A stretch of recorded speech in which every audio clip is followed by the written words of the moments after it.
welcome back for another big segment of the Patrick Riggin Show. Another 12 minutes. Oh, I'm getting tripped up there. Another 12 minutes or so of unbridled reason and logical argument. The only question is, are you ready to accept it? Are you ready to think for yourself? Are you ready to take on the responsibilities that true American freedom and liberty bring with it? The good news is that, well, even if you're not ready, this radio show can help you prepare, help you get ready. We're here every week on the Libertarian Lighthouse Radio Network and locally on News Talk 98.7 WOKI.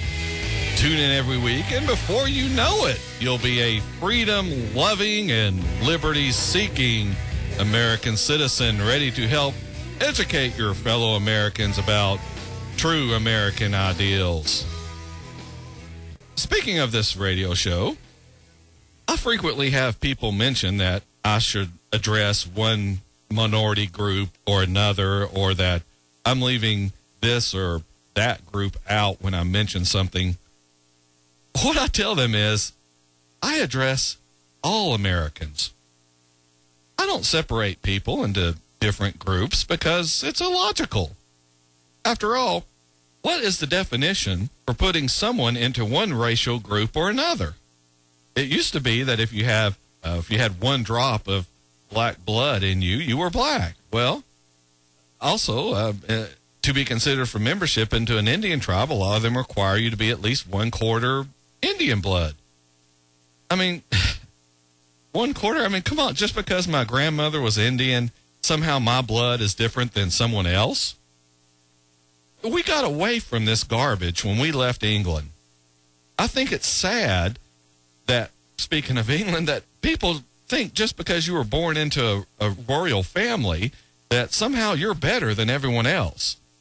That for some reason, we need to pay you for the privilege of living among us. That your mere presence among us mortals is worth all the taxes the English people pay to support this extended family.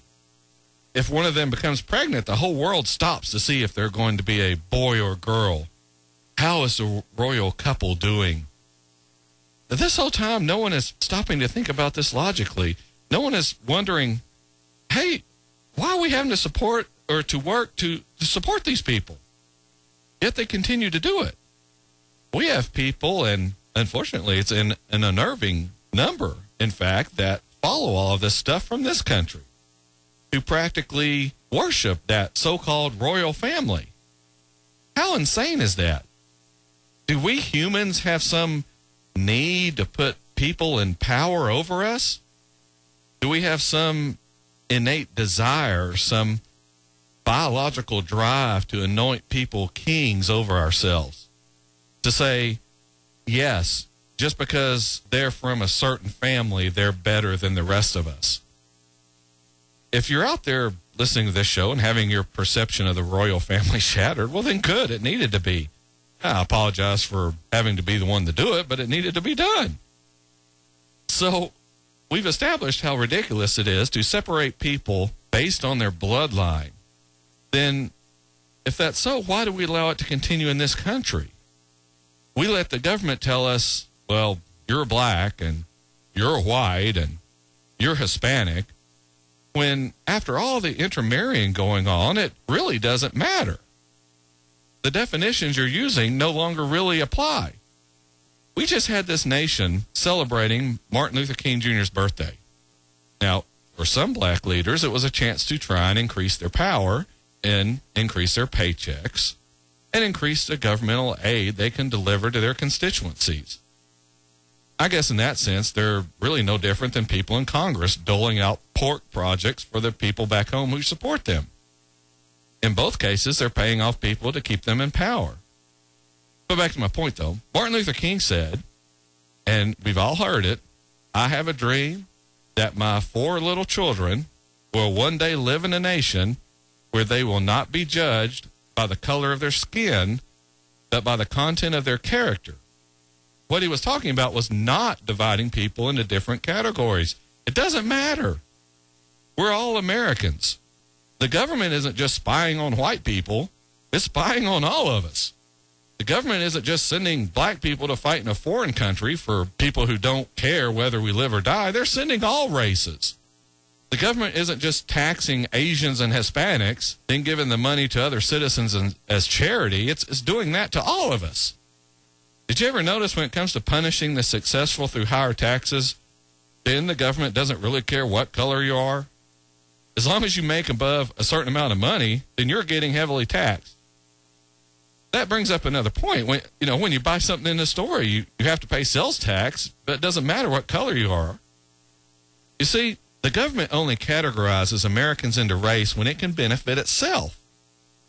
When it comes to screwing you over, it has no problem treating us all the same.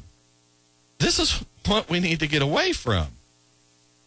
As I just stated, the definitions are so fuzzy that they don't apply anymore. Just look at the president. He claims he's black, but you can make the equal claim that he's white. It shouldn't matter, but for a lot of people it does. Look at our presidential picks over the last few years. It seems as if only certain families can qualify to lead us. We're getting right back to this whole royal bloodline BS. You mean to tell me we always have to pick from a few families to be president or to sit in Congress? We had Bush, Clinton, Bush. Now we're talking about Clinton again. We had Obama in there to kind of throw us a curve. But is this all we have? These are our royal families? We have to separate ourselves from this corrupted type of thinking that certain people and families are the only ones qualified to be in government. Yet, when I talk to a lot of people, they don't see any problem with this. In fact, I think a lot of citizens of this country yearn for a royal family just like Britain has. They want to romanticize about the prince and princess. They want to pay for their royal lifestyles, even when their own lives are just scraping by. That's why we've essentially created royalty in Hollywood. We have these people who hang on everything these stars do. They watch the gossip shows. They read about it in magazines. They live their lives vicariously through this substitute royalty because we don't have a state-sanctioned royalty in this country. When someone does come along in government, they can put on a pedestal and constantly reelect no matter what. They jump on the chance. This is what I want to make sure you're watching out for in your own life. Now, most of you listening probably don't have this problem, but I would wager a few of you do or harbor feelings in that direction. Make sure you aren't putting people, these mere humans, on pedestals because they'll always disappoint. They're human. That's what we frequently do. We let other people down. It isn't on purpose. It's because others have put us on high, and when we act human, we come crashing down in their eyes. So what's the solution? We have to move away from this glorification of all things government. We have to stop looking to government for all the answers and start looking to ourselves and our communities. Government has all but destroyed that. Communities taking care of their own. Government has stepped in and broken us all apart, divided us up, all for the sake of its own power and money. Why do you think it is both government representatives and so-called minority leaders, they try so hard to make you hate another race, to make you think someone else is getting an advantage just because they're different than you or that they're preferred over you?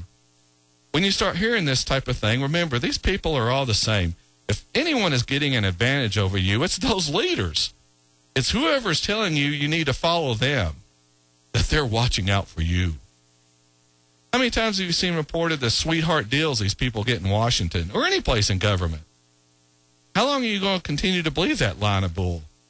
I mean, do you enjoy being manipulated or being a puppet to these people who are draining the very life, very freedom out of you in this country? A lot to think about. And we are up on the half-hour break here on the Patrick Cricken Show. When we come back, we'll have a little bit more here on the Libertarian Lighthouse Radio Network and News Talk 98.7 WOKI. What do we have coming up here? Oh, we'll talk about conservatives, and this may get some people's goat here in this audience, but we'll talk about conservatives and how some of them are really wolves in sheep's clothing. So Join us for that and even more in the second half hour of the show.